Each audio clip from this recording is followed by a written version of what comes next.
Hello and welcome everyone to navigating and understanding the renting and home buying process. It's going to be a good seminar for you. I'm going to go ahead and start sharing my screen.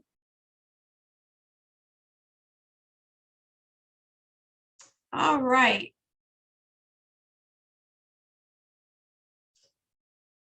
So let's go ahead and get started and talk about this. So just a short disclosure that basically advises that I'm not a financial advisor and to seek one to help guide you in making any kind of investment decisions.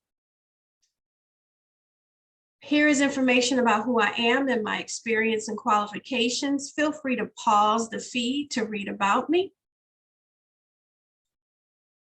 So let's start with renting through this process. So renting an apartment or house. So one of the first things you want to do is determine your budget. Emergencies happen, so be sure to include money for this in your budget. Although most landlords cover issues and repairs to the property, you may have other personal emergencies such as car repair and emergency travel. You also want to review the facility websites and rental pamphlets such as Apartment Finder. Most places have a website where you can easily and virtually review the apartment or house. They'll also have prices listed for convenience. You want to also review the neighborhood.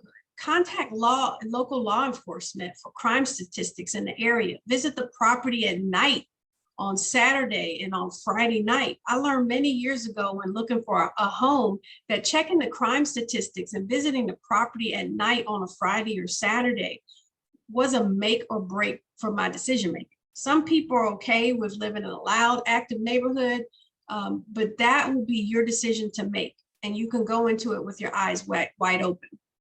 So contact your leasing agent once you have determined your decision. So once you have determined that, it's not uncommon to have a background or credit check, and even to have to provide them some references. Also note that many places want you to make 3 times or more the amount of rent per month. This means if your rent is $1,000 per month, you will need to make at least $3,000 per month to be considered. You'll need to provide income documents to determine a debt to income ratio, and some leasing agents will require, like I said, 3 times the rent per month. So let's go ahead and dive into the home buying process, because this is going to be a pretty lengthy process. So the first thing you want to do, just like we just talked about renting, you want to determine your budget. Make a list of your monthly expenses and subtract it from your income to determine the amount of money you can pay for your mortgage. You want to always include at least 15% of savings for emergencies in your budget. Your debt to income ratio should be less than 45%. So what is this? That's your debt divided by the income, your income times 100. And that equals your percentage. What kind of debt are we talking about? We're talking about the debt on your credit report. So the lender calculates your debt as the new mortgage plus your taxes and insurance plus whatever monthly payments are showing up on your credit report. If you have deferred student loans with no monthly payment, most lenders will use 1 to 2% of the balance for a monthly payment. This kills most deals because many student loan payments are far less than that percentage. So in these situations, you need to contact your student loan provider and ask for a verification of mortgage or an amortization schedule of your student loans that show your potential monthly payment. The other thing is you want to select an area of interest, just like we previously talked about. You begin to research schools, shopping area, crime statistics, etc. in that area. You can visit the area at night, like we talked about. And you also might want to select a realtor. A realtor can guide you in the process if you feel you need the help. They can be very resourceful. A realtor's fee is generally about 6% of the purchase price. And if there's 2 realtors, the buyer and seller's realtors, they generally will split that fee 3% each. And the seller usually pays this fee. However, it is a very different market right now. It's a seller's market. And this fee may be negotiated 9 times out of 10 in this market here. And they might try to cost push it onto the buyer. Also, so one of the things you want to do is contact your lender for a mortgage pre-approval. That's going to be the first step. So things are about to get really personal when you do this. When applying for a mortgage loan application, you should be aware that the loan officer or lender will need to ask you very intruding questions. These questions are required to move forward with your application. These loan officers handle large amounts of applications, so they are not interested in judging you or your life. They simply need to have all of this information to push your loan application through to the underwriters so that they can start evaluating your loan. It's best to provide them with all the information they ask for. Don't hide anything so that they can help you get your loan through. Highly experienced loan officers know many tips and tricks on getting complicated loans approved. However, they're still human with lives of their own and other customers that they are working with. So sometimes you may need to be persistent when getting your questions answered. Many loan officers prefer to be contacted via email because of their pipeline values. And pipelines are how many loans they're actually handling in a specific month. Be aware of this. If you are one that requires a lot of FaceTime or telephone time, it may take you longer to get your questions answered. This is where a realtor is a good source to help you if you require that type of hand-holding. Most loan officers will answer you pretty quickly if you email them. Declarations are usually within a 7-year time frame. Lying on your declarations can find your loan in the mortgage risk department for investigation. So we don't want to do that. The majority of this information can be found in public records on your credit report, which the lender has access to. If these items do not match, you may find yourself being asked more questions from the underwriter or the loan officer. So I'm going to pause on this slide right here. We're going to talk a little bit about what kind of information is asked on this mortgage application, formerly known or also known as the 1003. They ask for your name, your social security number, date of birth, your citizenship, if it's going to be a joint loan or individual, marital status. I'm going to pause right there. Marital status, if you are separated, 9 times out of 10, depending on your state, and I only remember a couple states where you don't have to do this, your spouse is going to have to sign documents. You will not be able to close your loan if your spouse is not present to sign these documents. If you're separated and your divorce is not completed, you might want to wait for your divorce to be completed before you start this home buying process. Can you go ahead and do the application first? Sure, you can. If you know your divorce is going to be within the next couple of weeks and you're pretty certain about that, sure, you can go ahead and get that started because then they can update your application later. But you will not be able to close unless you are divorced, and they will require you provide proof that the divorce was finalized. Dependents. Most of the time for conventional loans, this is not a problem, but for VA loans, dependents are absolutely crucial. They can make or break your loan depending on how many dependents you have compared to how much income you make. So this is why they ask for that. Email address, so they can contact you, telephone number. You must have a telephone number. You can't have a mortgage loan without a telephone number. Your current address, your time at your current address. They need to have a 2-year history. So that's why they're asking for that. If you rent or own your current residence, they want to know this because they will calculate your principal, interest, taxes, and insurance into your DTI. If you currently own a house and you want to purchase another house. If you have a contract on your house and you're going to be closing prior to you close on your new house, then they'll require proof of that's going to be gone. So you'll have to provide them with a copy of the CD or the HUD to show that that's gone and off your credit report. Otherwise, they're going to include it in your DTI. You'll need your mailing address. If you have a PO box separate from your physical address, you can provide that. I said addresses within the 2 years, employment within the last 2 years, that's required. All your income you make, all of that needs to be on the application. Your asset accounts, your bank accounts, investment accounts, retirement accounts, CDs, etc. All of that's on your application. Other real estate that you own, if you have rental properties, they are going to count your principal, interest, taxes, and insurance on that application. With rental properties, most lenders require that you have at least 2 years of tax returns so that they can identify how much you actually make on this rental property. So if you just started renting the property, they may require other additional documentation like a copy of a lease, and probably some bank statements to where the person is depositing the money or where you're depositing the money.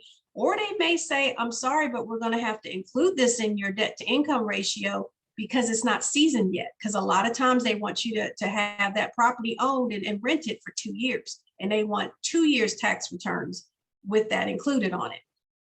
And sometimes that can actually be over 2 years, depending on when you bought it.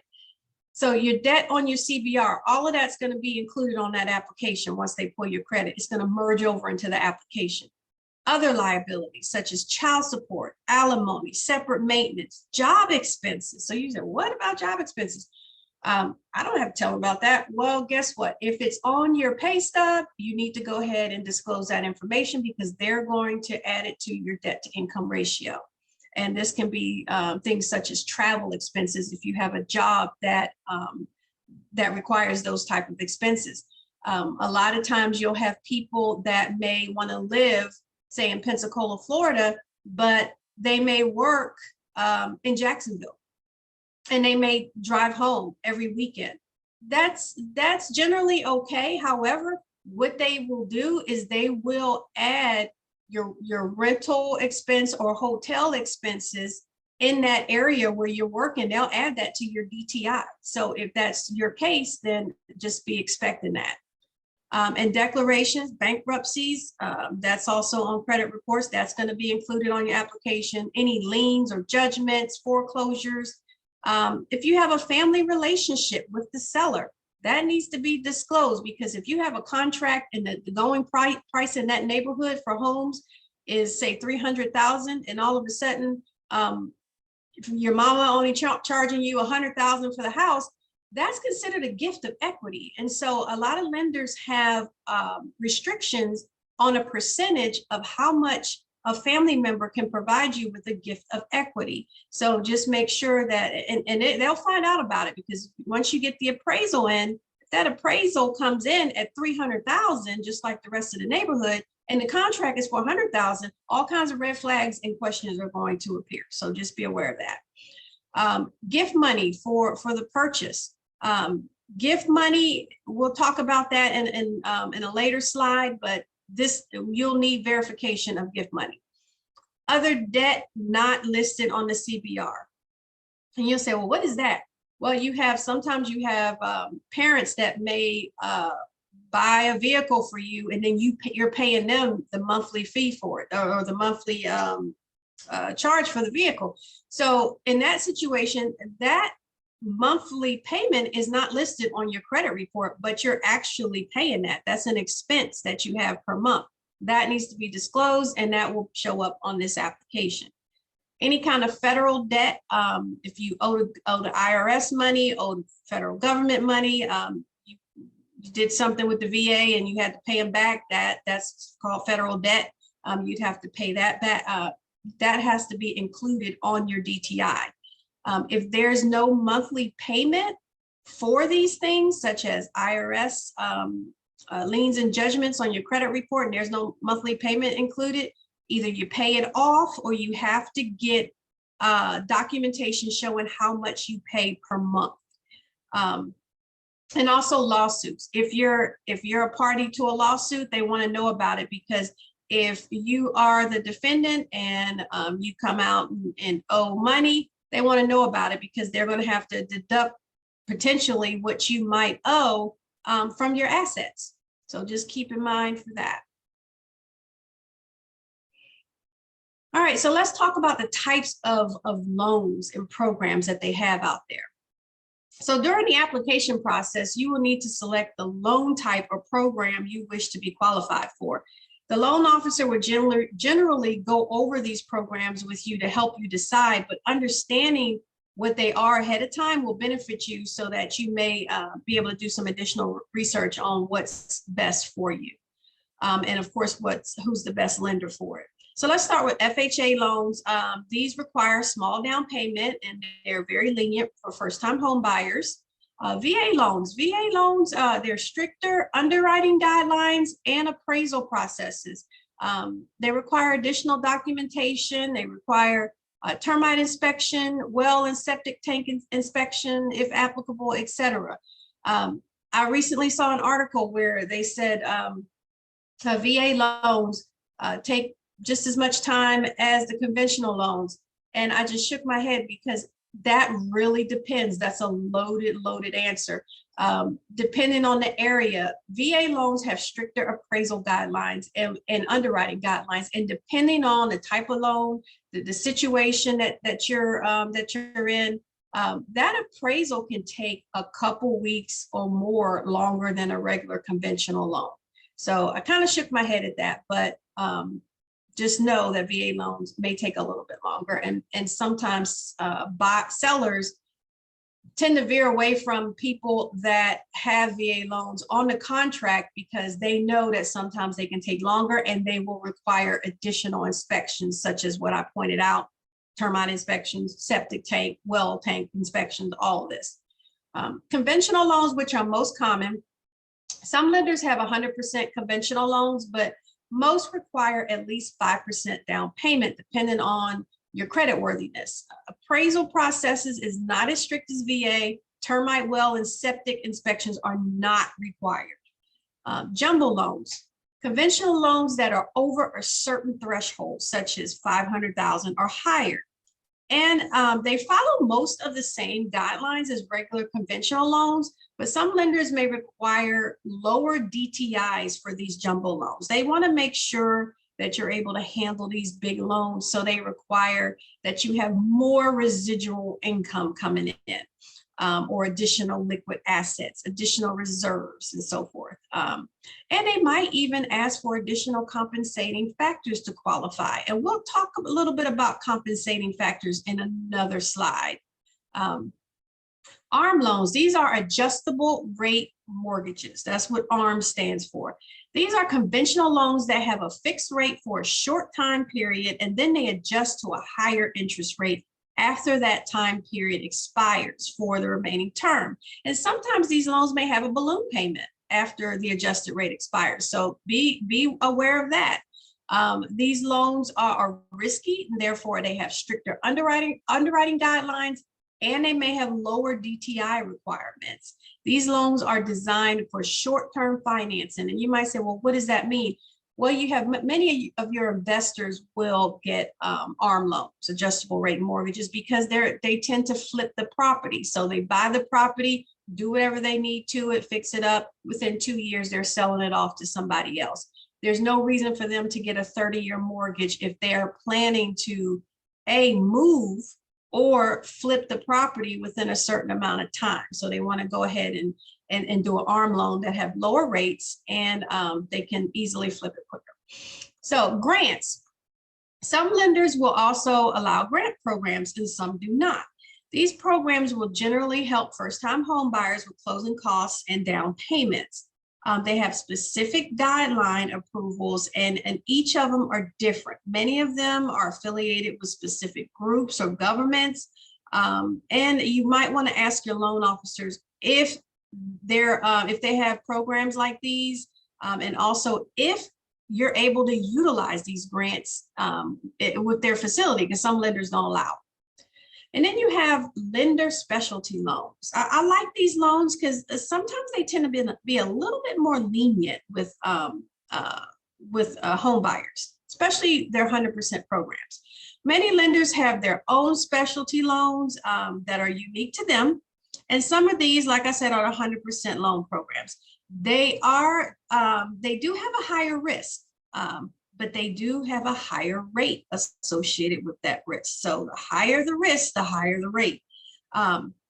They're generally conventional loans, and many lenders will house the loans in-house. And what that means is that they won't sell it to Fannie Mae for investment purposes. And what does that mean?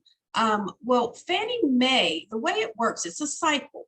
Lenders lend you money for conventional loans. They'll lend you money, and then they will package that loan and sell it to Fannie Mae to get their money back.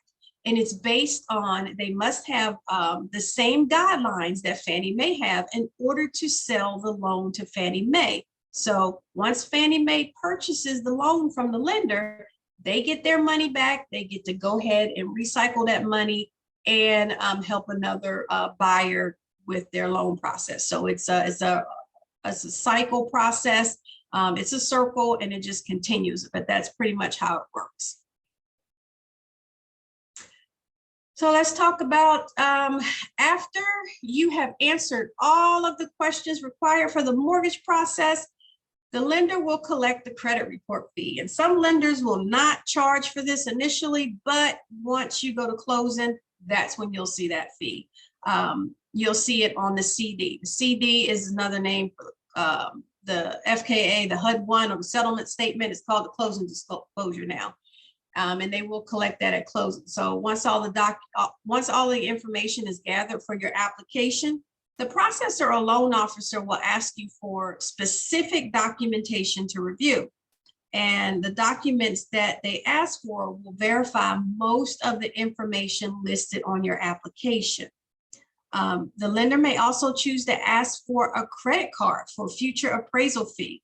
So if your loan makes it to that stage, your bank account or credit card will be charged a fee for the appraisal report. Now, this fee could be anywhere between $350 and $650, or depending on the property and the location. And I have that clause in there because I remember a loan officer of mine several years ago that did a loan in Idaho.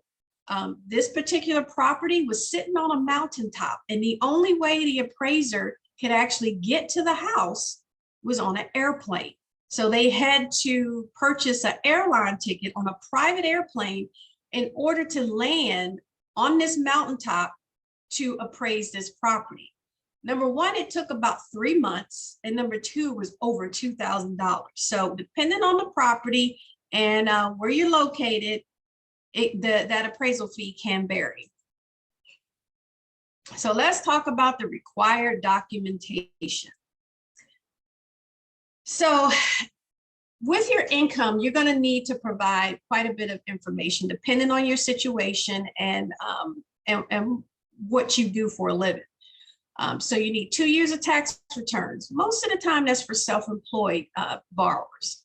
30 years of pay stubs are for W-2 borrowers. Court-ordered child support, that's for everybody if you have alimony. If you have retirement pay stubs, you need to send that in. 1099s, W-2s, SSI statements, because this is all income that you get per month.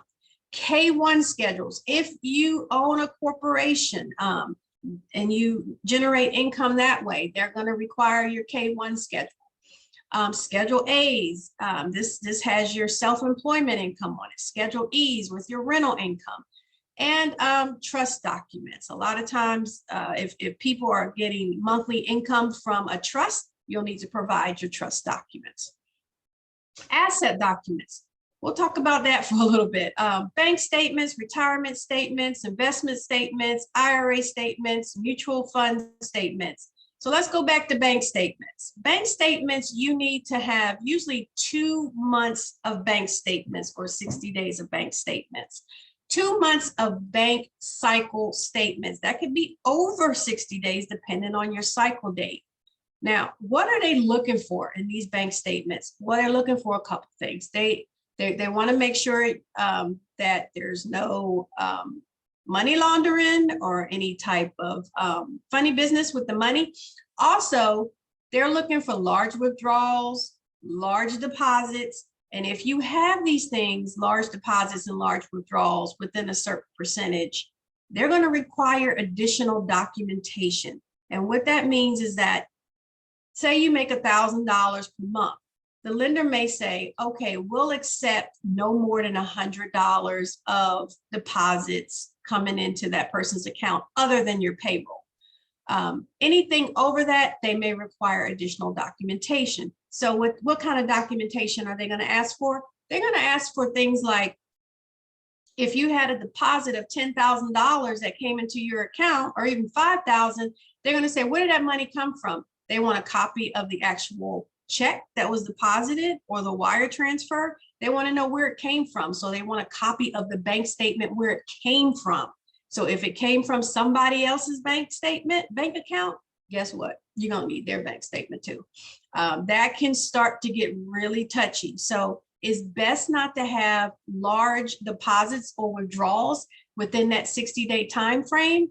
If you do, you need to go ahead and probably wait, unless you have the documentation to substantiate these large deposits. Like I just said, you'd have to ask somebody for their bank statements.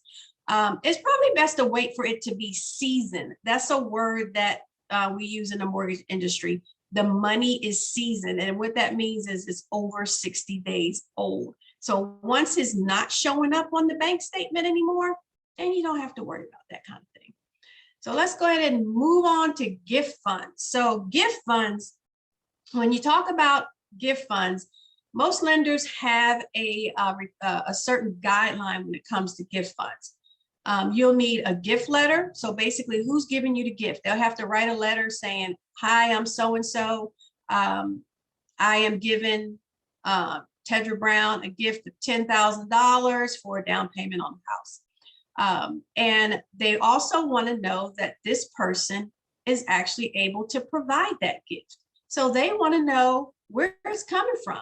Yes, you might even have to get that person's bank statement to show proof that they actually have the money in their account and where that money's coming from. This is also part of money laundering and making sure that there's no money laundering going on.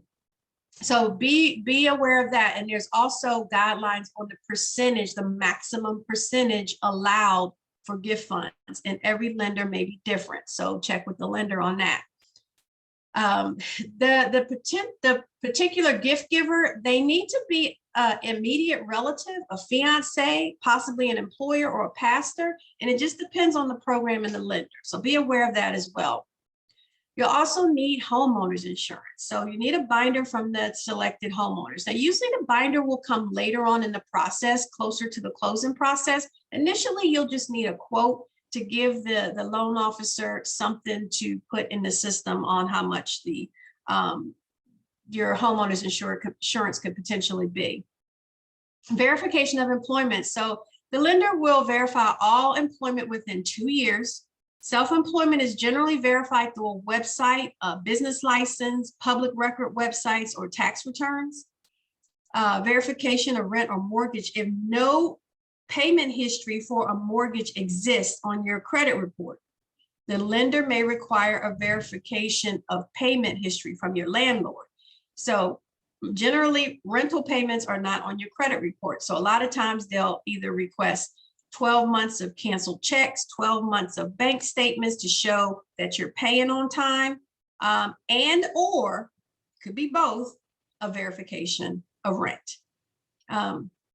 Signed 3-day documents. And what that is the lender is required to provide you with disclosure documents within 3 days after you put your application in. If they don't, they could be seriously penalized by the CFPB.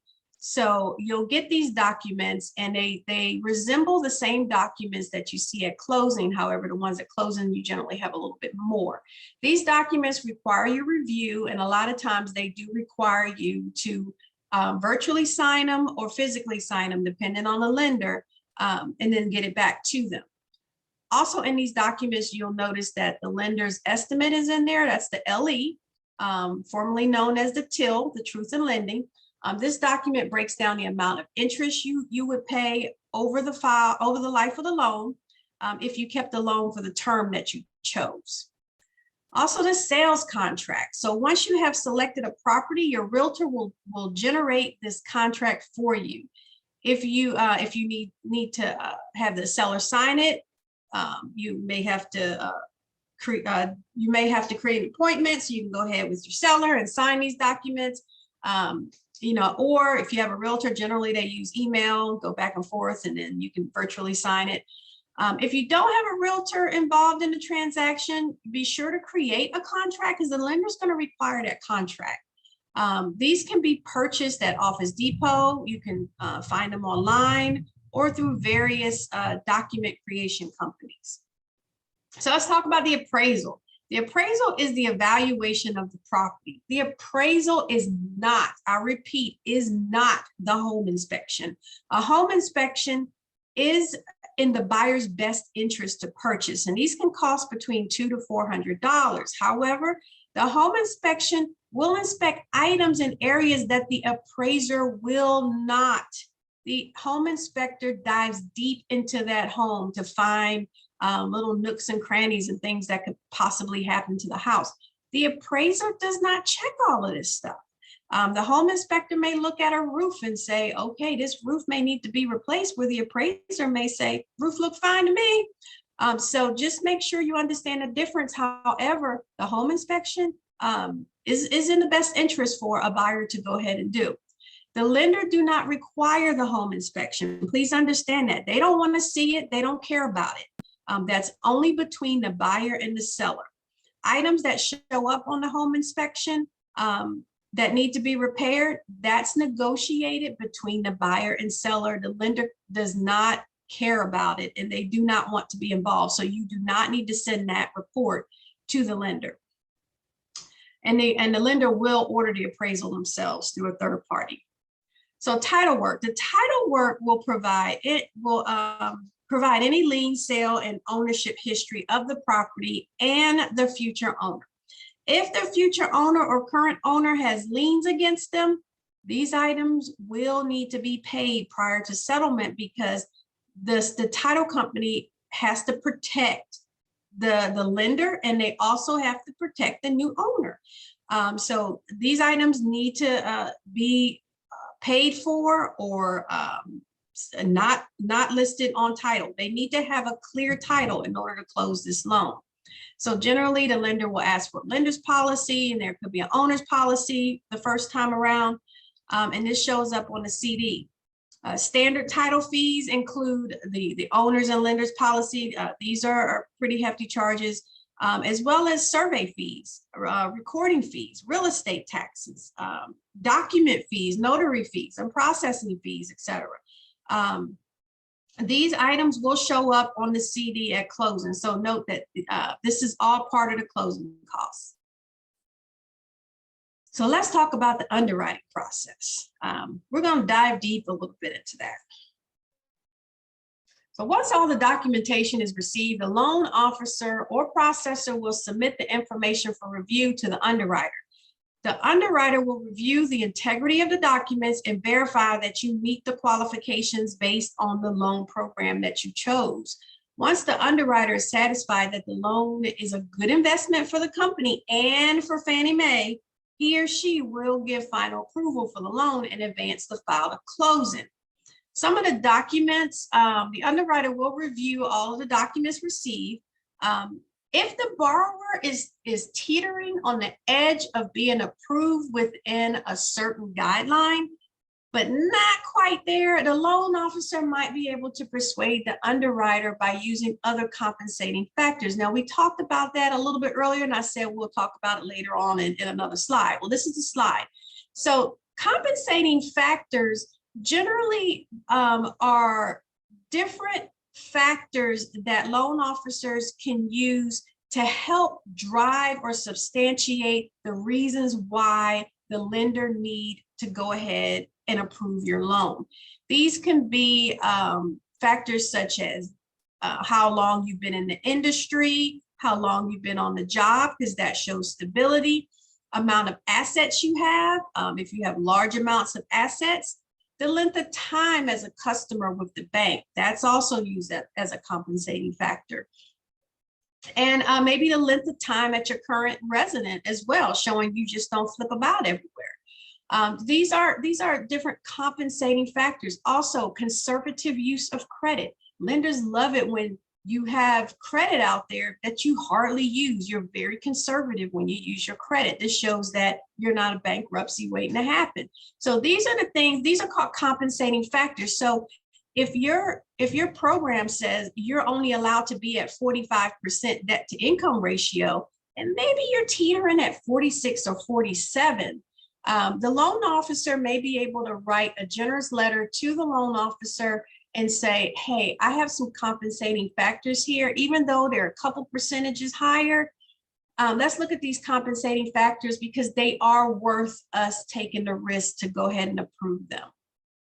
The underwriter can also ask for additional information or require additional documentation be met prior to final approval.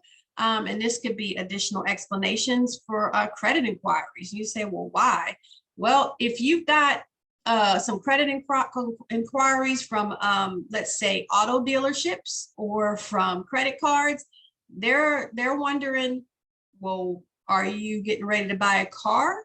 Because if you are about to buy a car, they need to know about it, and they're going to include that on your debt to income ratio.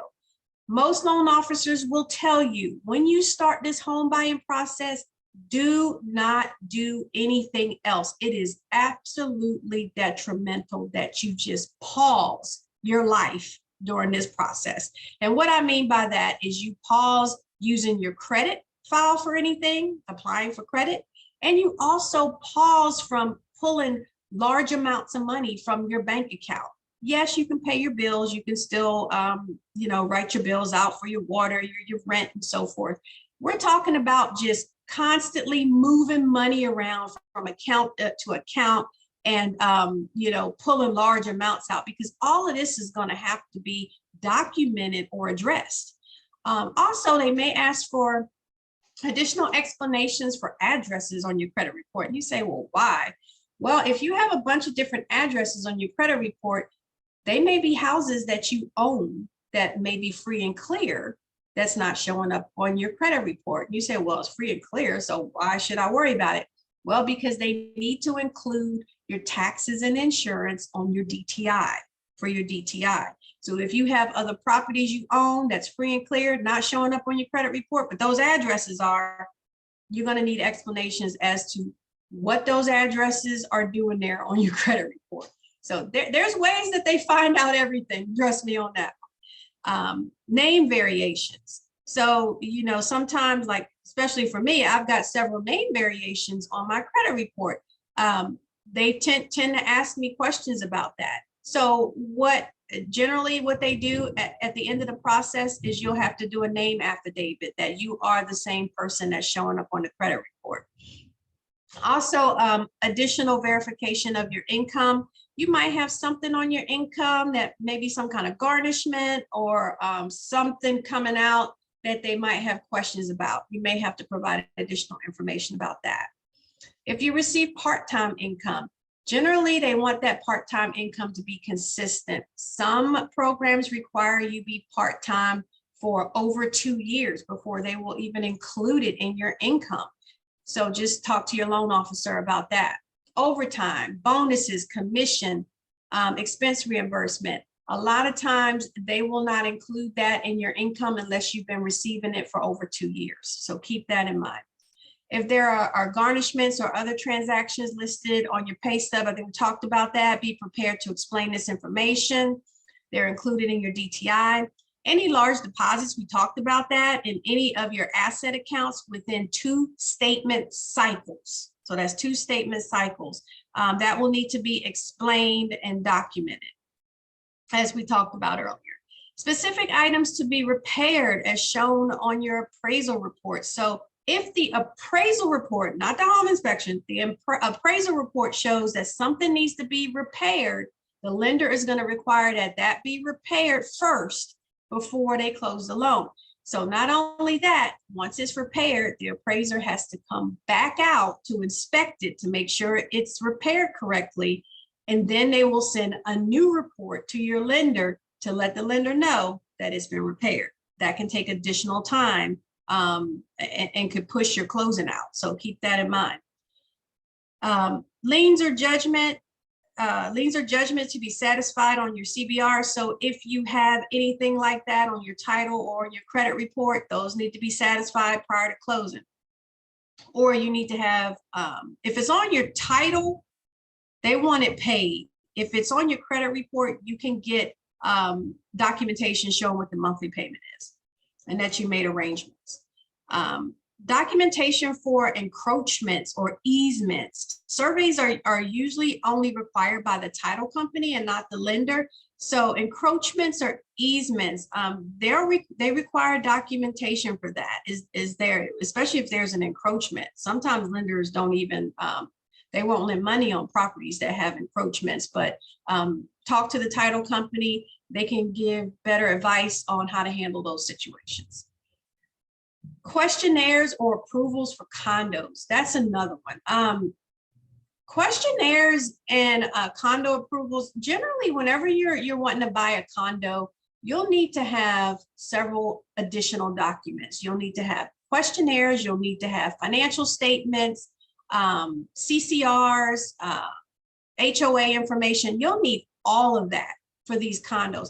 If the condo is not on the lender's approved list, they'll need to get on that approved list, or you can't purchase that condo with that lender. Same thing with VA. VA has an approved condo list. And a lot of times it's kind of, surprisingly, it's easier to buy a condo with VA than it is conventional. But if that condo is not on that VA list, that process tends to be a little bit longer. So just be aware that if that condo is not on the list, you might be looking at a pushed closing if you insist on buying that condo.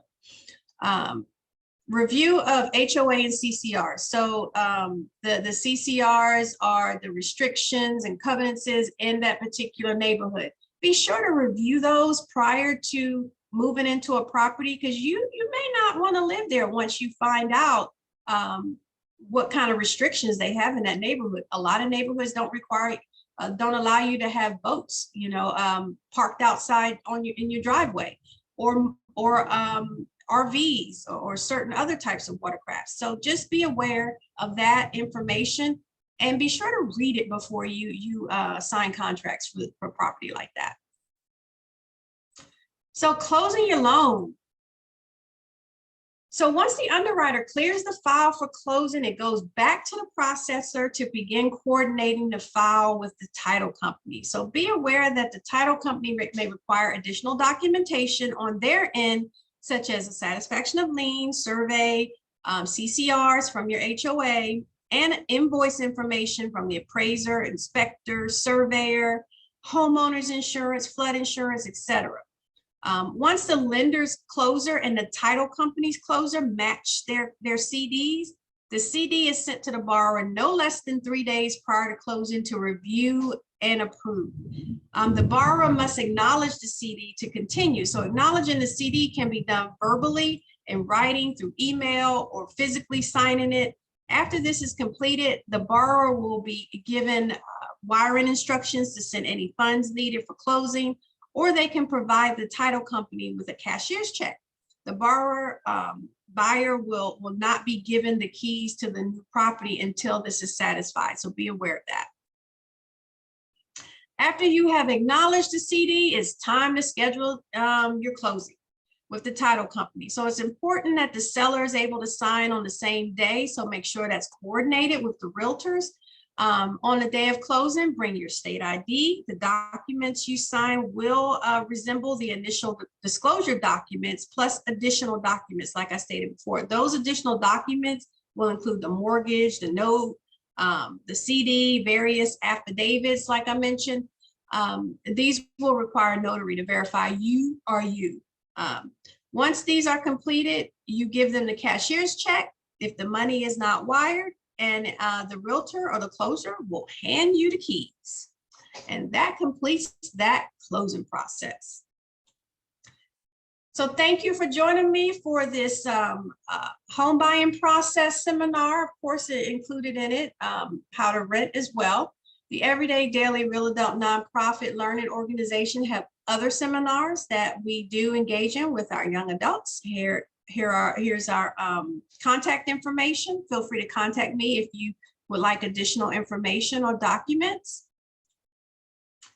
Also, we are a nonprofit organization, and we do accept contributions, and your contributions will allow us to continue to provide free education to our young adults and local communities, as well as be utilized to provide educational material and information to young adults to navigate them, to help navigate them through their learning and development process. Please visit our website for additional information and information about our organization and our mission, as well as information about me, the teacher, and our board members. And I would like to thank you so much for taking the time out your busy day to listen to me share information about the home buying process. If you have any questions, like I said, for me, please feel free to email me or message me or drop your question in the post on Facebook. Thank you so much. I appreciate you. I'll stop sharing. You guys have a good day.